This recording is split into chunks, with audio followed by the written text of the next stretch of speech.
several times in each chapter, we see how helpless Krishna is.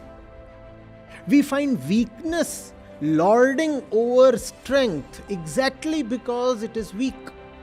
Srimad Bhagavad Gita is an epic struggle, and Krishna is the struggler. It all tugs at your heartstrings. It's actually a song, as much of melancholy as of wisdom. And that's the reason I love the Gita.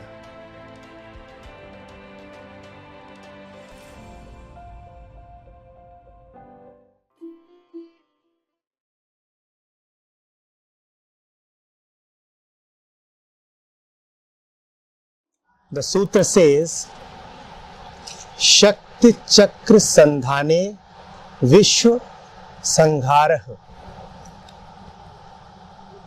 When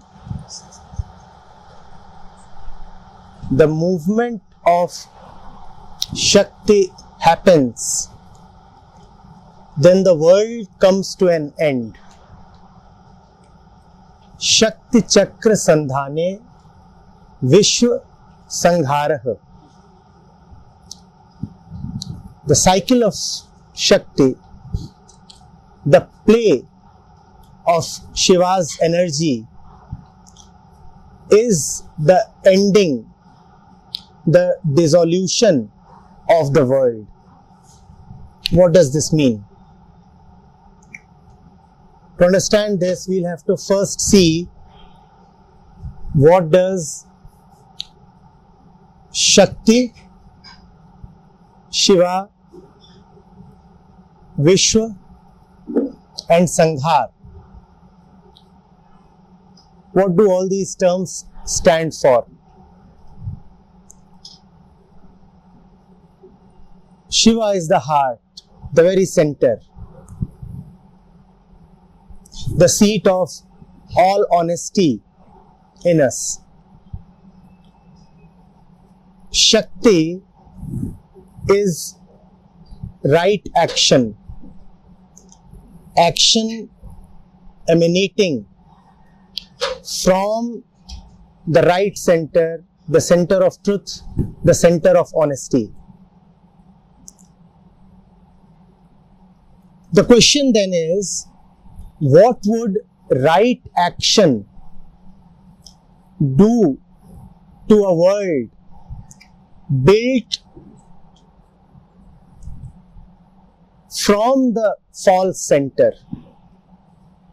The word used is Vishwa. That which we perceive, that which we assume ourselves to be living in. What is all that? And why is it being said that when Shiva dances, then our world comes to an end? The dance of Shiva is the dance of truth.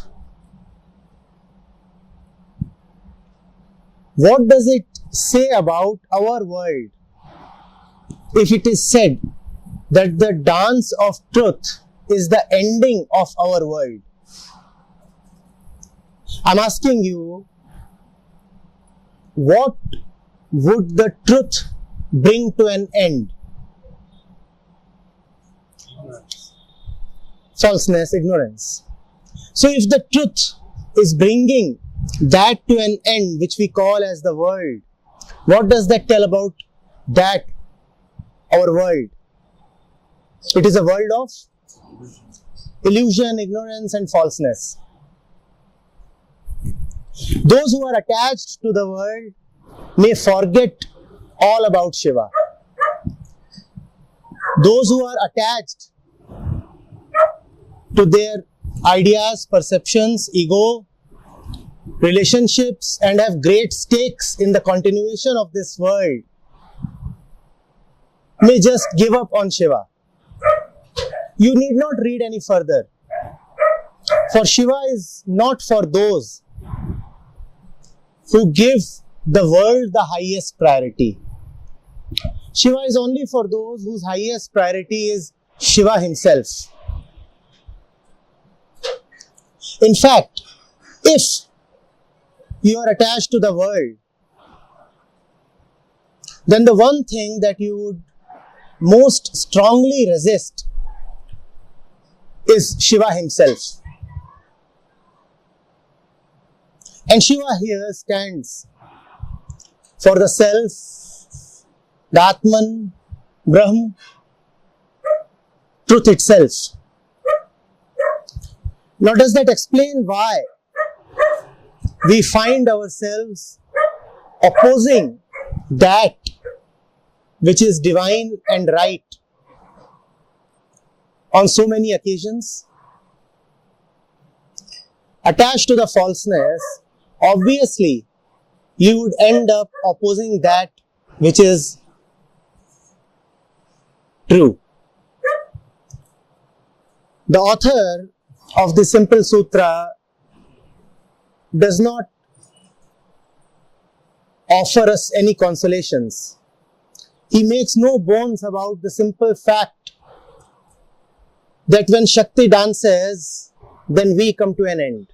Our entire world, and along that with we too come to an end.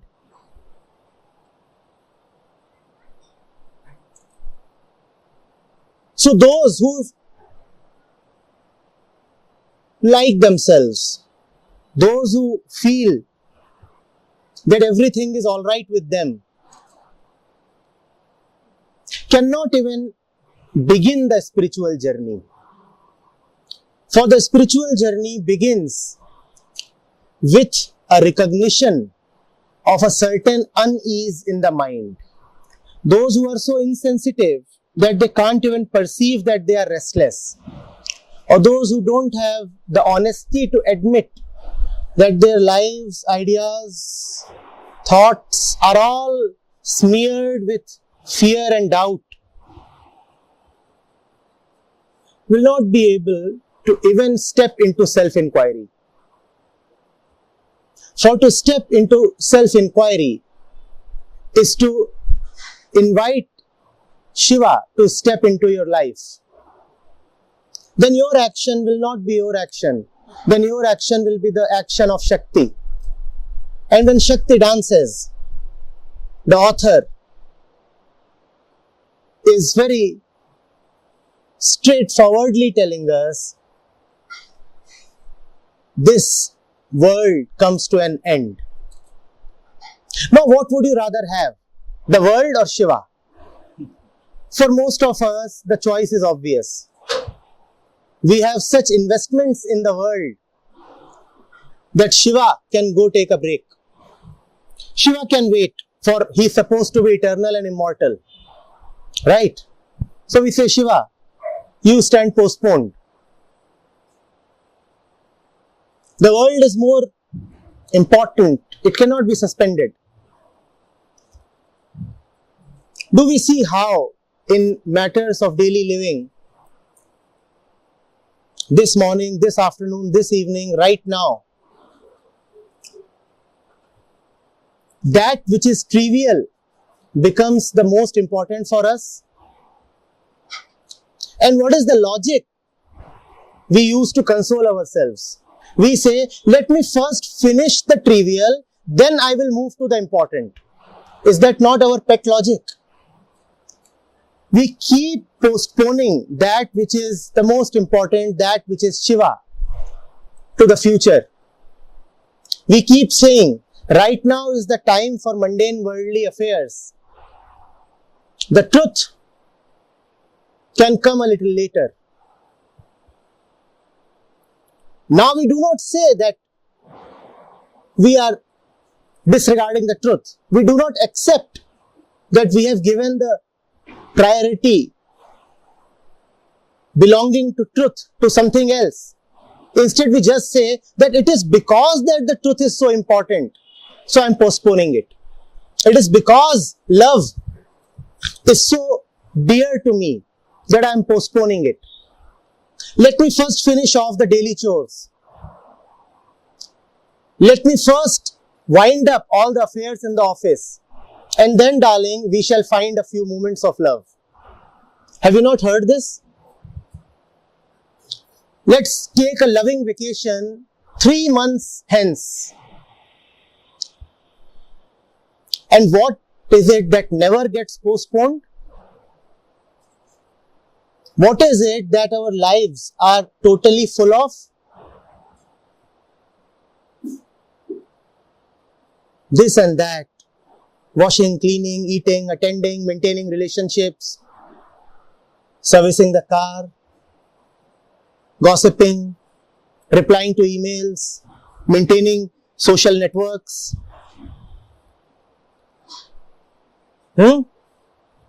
Shopping, then paying the bills. Running debts, then wondering about the interest. Now this is something that never gets postponed. Because if this gets postponed, then we get legal notices. The truth keeps on getting postponed. And when the truth comes, all that is trivial, all that deserves to be set afire, indeed reduces to ashes.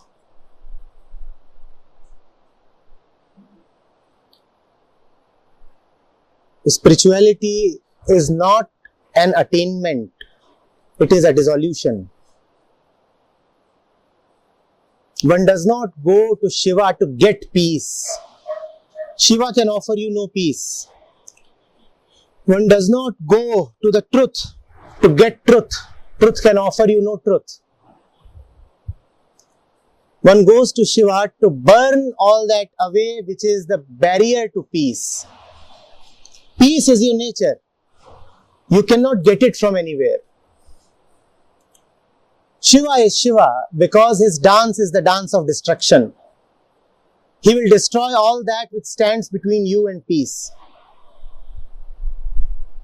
Truth is truth, not because it provides truth. Truth, if it is truth, is already there. Nothing but the truth is. When you go close to truth, you do not get truth. You lose falseness. Now, if you are afraid of losing, then you may continue being what you are. Then you need not bother yourself with even beginning the journey. Only if you are honest about your life, only if you can stare the facts of daily living in the face and see that you are fed up of them and see that you do not want anymore to be the same person, that you must even look at Shiva. Otherwise, we can continue to waddle in the same rubbish that we call as the world.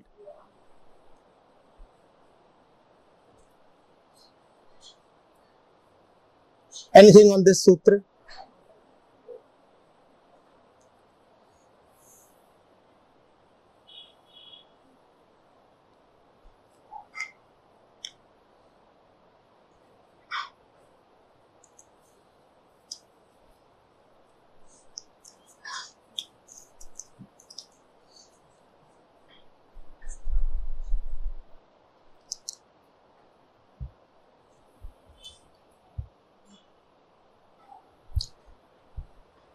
We won't move ahead till we are sure that we have had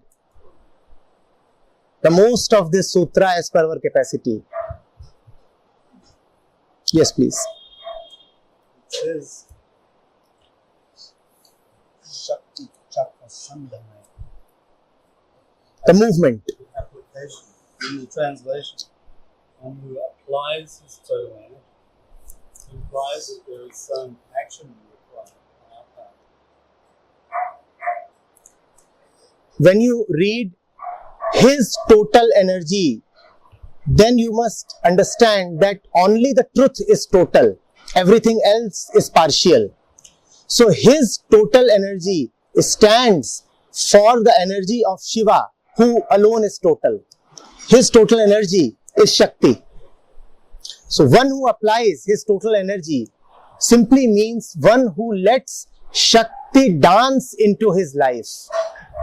Because Your energy is always partial. Total energy comes only from there or here, whatever, whichever way you want to point. Total is the key word.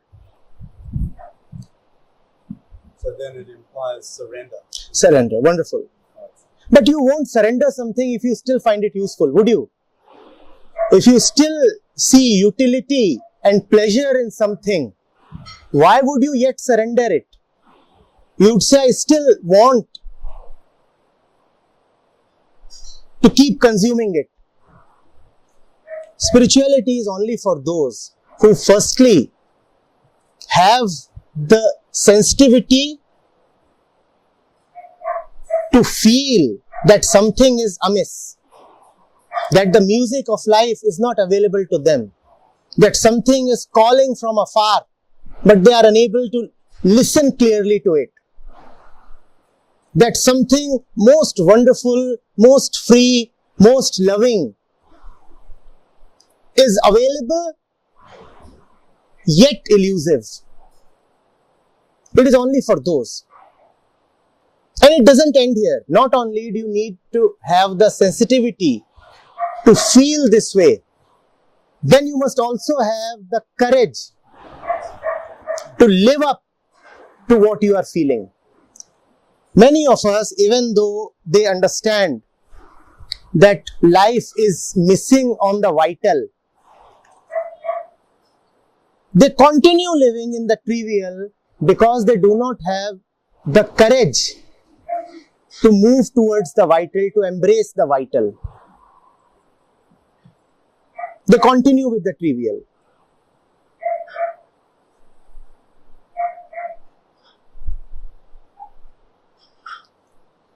Yes. Yes, please. It seems that this one can surrender for Shiva as something special, like some part of us, of me, of my I, is maybe some special, some pure part. Can you speak about this one who can surrender and maybe also survive destruction of this world because maybe it's pure enough to perceive Shiva or to perceive what is after the world has been destroyed? We are special. The one who surrenders is not special at all. We are special. Surrender is our ordinary simple nature. One lives in surrender, like the river, like the bird, like everything else in existence. We are special because we think that we are unique individuals, because we cherish our individuality, our distinct identities. We are special because our sense of being is linked to that which makes us special. Go close to this. Whenever you think of yourself, whenever you have to bring yourself forward, what do you think of yourself?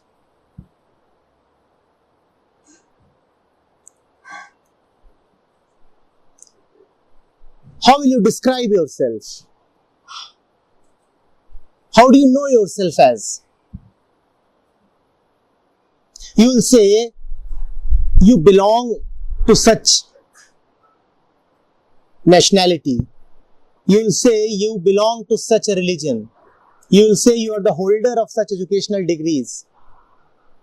You will say, you are the owner of such bank balance. You will say, such are your relationships. Now, each of these is a speciality. What is something special? That which is not general. Special is that which is not general. Do we ever describe ourselves in terms of the general? Look at the river. Here, each current is a general current. It has no individual name, identity, or story.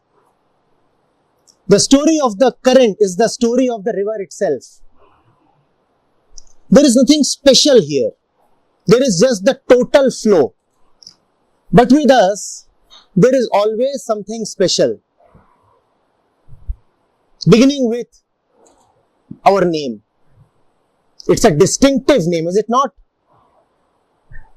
When your name is called, only you respond. It is a special name. Surrender means seeing the stupidity of all that is special about us. Once you have seen that everything that you hold as your distinctive feature, as something probably to be proud of or ashamed of, that is where your hell lies. If there is something special about you, notice that you cannot ignore it. You will either be proud of it or ashamed of it. It is by definition special. It is by definition something that is tied to your identity and hence important. Whatever is important about you is your curse. Whatever swells you up and whatever deflates you down is the barrier between you and Shiva. To surrender is to live like the river. To surrender is to flow like the wind. There is nothing special at all about the surrendered one. What has he surrendered? He has surrendered all that which was special about him. So how can anything special be left with him?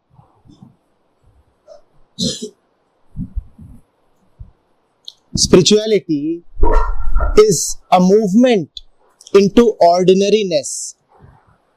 You drop all that which makes you unique, distinct, extraordinary.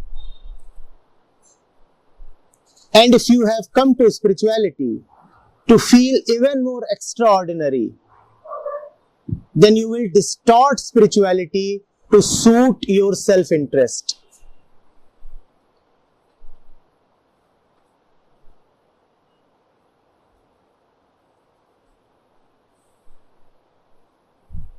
So who remains after all the special things are gone? Shiva. It's ordinary. But is Shiva, is it different here than there?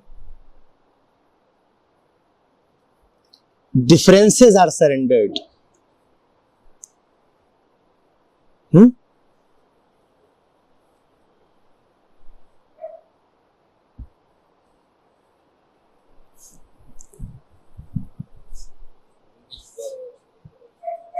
Says that there's nothing extraordinary about someone who surrenders. But in a world in which everyone thinks he's extraordinary, aren't the people who are surrendering maybe the extraordinary, the real extraordinary people? The real extraordinary one is the one who no more seeks to be extraordinary. When everyone wants to be extraordinary, then the desire to become extraordinary is a very ordinary desire. Or is it not? You want to become something, he wants to become something, she wants to become something. We all want to reach somewhere. And we all want, in our own minds and our capacities, to reach a position of extraordinariness, which makes all of it so ordinary. Ordinary not in the sense of Zen, ordinary not in the sense of Shiva, ordinary in the sense of mediocrity. When I use the word ordinary in the sense of truth, I mean pure and simple. And when I use the word ordinary in the sense of society, then I mean mediocre, corrupted, adulterated. Honesty about suffering or agitation. So if I admit to myself, if I'm willing to acknowledge that my mind is agitated, that I'm craving something and have aversion to something else, and both of these things, the thing I'm craving is not here, the thing I have an aversion to is here, and I'm acknowledging all of these things, and I realize, oh, I'm unhappy, but then wouldn't surrender be, oh, I'm unhappy and there's no way that I should be other than how I am, and then I can find peace, no? So, but it is not the statement. Statement of surrender is not surrender. What you have said is kind of a proxy. It is likable. It sounds nice. But it is not surrender itself. Surrender itself will not be a statement that, alright, it is bad, but this is what it is. It is there in the quality of that moment. It is there in the acknowledgement itself. And that acknowledgement is not a thought, is not a conclusion or a statement. It is there. You don't even have time to formulate a statement. All statements take time to come. You don't have that time. You cannot surrender retrospectively.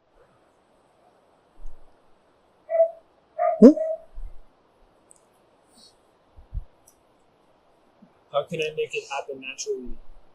By not trying to make it happen.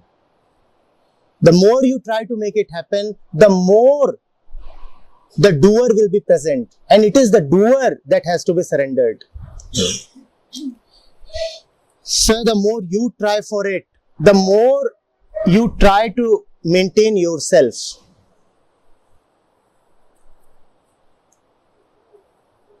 Someone who thinks he was born to make a difference, develop, make his mark grow. So he decided to do this through others. So he surrendered in the devotion of serving others, helping others achieve their goals, finding their passion. One surrenders otherness. So how can the surrendered one work for others? Only the one who has not surrendered sees others. This perception that there are others is the first thing to be surrendered. The otherness. Kindly drop this notion that you can surrender and then work for others. There are no others. This is the thing to be surrendered. When you say there are others, then by definition you are self-centered. You are saying there is me and there are others. Now on top of this separation, you want to put a well-meaning intention. But that well-meaning intention comes after the separation. You are saying there is me and then there is the rest of the universe. There are others. There is Ram, Ramesh, Tom, Harry, and there is me. So what has come first? The separation between me and others. Now, after you have made the others separate, you are saying, I love you. What kind of game is this? Firstly, you are saying you are separate. Now you are saying, I want to work for your welfare.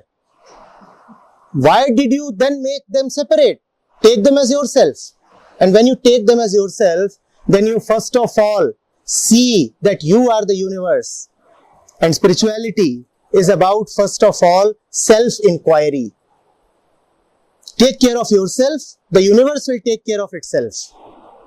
Great acts of welfare get done through the simple spiritual man, but he is never working for the sake of others.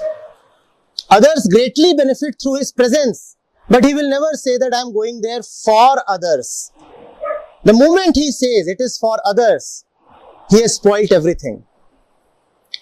Work first of all for yourself. You want to help others. Have you been able to help yourself first? You want to say you want to do good to others. Do you first of all know what is meant by good? Have you been able to bring it to your own life? When I do not know what goodness means, when I do not know what help means, then in the name of goodness, help and welfare, I will only end up doing disservice to others. So do not even try that. Leave the others and leave otherness. Take care of yourself first.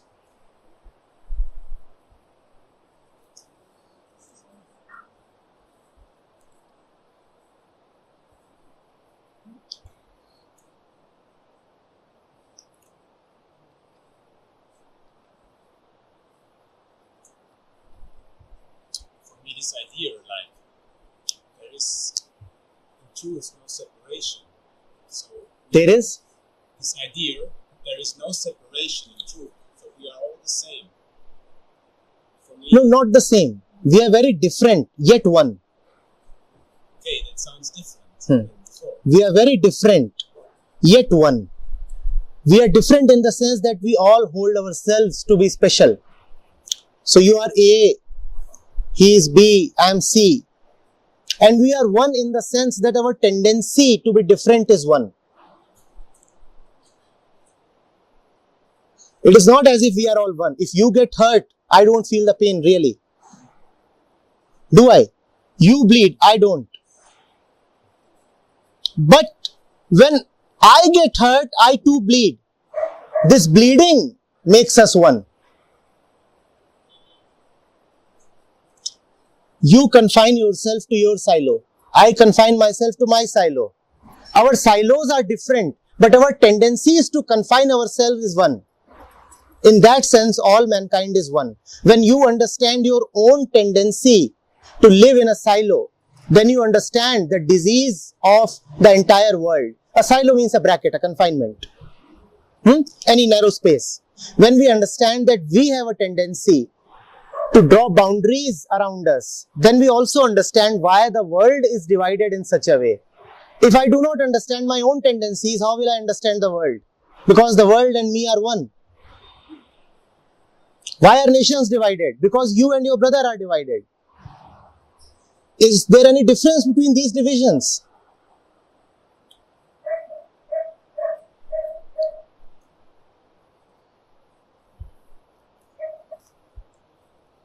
Sorry to ask again, but if No, you must not be sorry firstly. It is most welcome. like for me, if the tendency, so if I sit in meditation, become silent, if my mind is not working, there is still somebody there, beyond the mind, an individual, very clear. Yes. It is beautiful actually. There is an individual and there are more individuals, different but beautiful at the same time. If there are still differences, then there is no meditation. First of all, one cannot sit in meditation. Second, one cannot become silent. Sitting in meditation means you are confining meditation to an activity. Sitting in meditation means that when you are standing, you are no more meditative. So there is nothing called sitting in meditation or having a particular pose of meditation. Meditation is either there spanning across time or it is not there at all. It cannot be confined to a particular time, place, pose or asana. Secondly, you cannot become silence. Silence is not a matter of becoming. Silence is not an achievement. Silence is a matter of unbecoming. You can become a policeman, you can become a rock star, you can become an astronaut, but you cannot become silent. Becoming silent is an oxymoron. You have to return to your original silence, which means unbecoming, which means a giving up, a dropping. So in case you are practicing meditation, kindly understand that the practice itself is the barrier between you and meditation. Nobody can practice meditation. It is a falseness by its very definition. If you are learning silence or practicing compassion, kindly see the absurdity in the whole effort.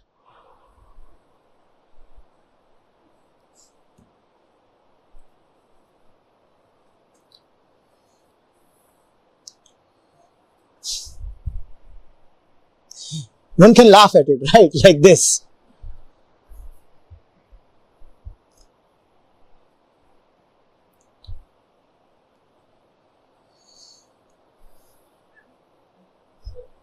There's something that the doer can do. The do, Come closer to not to do. If there is one intelligent thing that the doer can do, what would that be? laugh.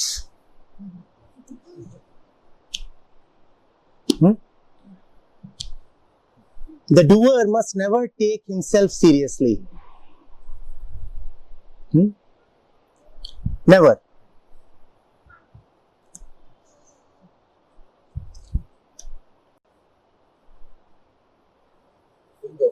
self-deception. You go doing something, and this time you get self-deception. You don't know. You think it's right. Everyone around you think it's wrong. You don't want to listen to them because simply you think you're special. I know what is right for me. How do you know how my life is? That kind of stuff. What to do with it? It exists. How to stop it?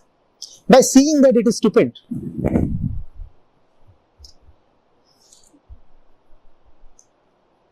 Would you carry on with something if you know it is stupid? But it's not that simple and easy. It is very simple and easy if you are prepared to ease down a little. If you are prepared to come down from your mighty throne. We sit at the highest thrones possible. We have displaced God. If you can come down a little, then you can see that it's also absurd. Anybody here who takes himself lightly, and if such a one is there, then it will be very simple for him to surrender, to understand, and the rest of it.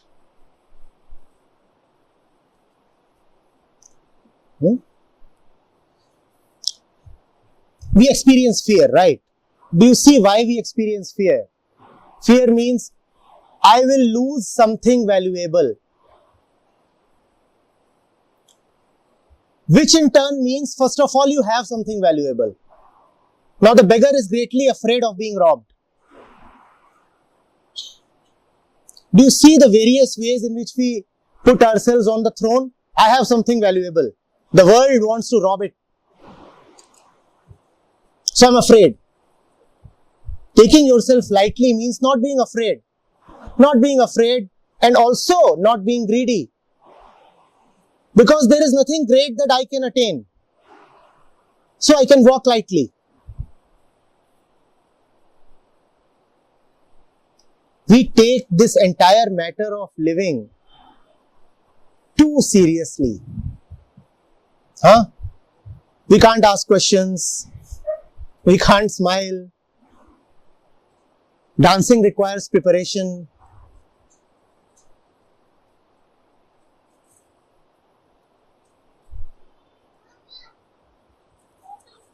We walk as if we are walking on sand. Heavy footsteps.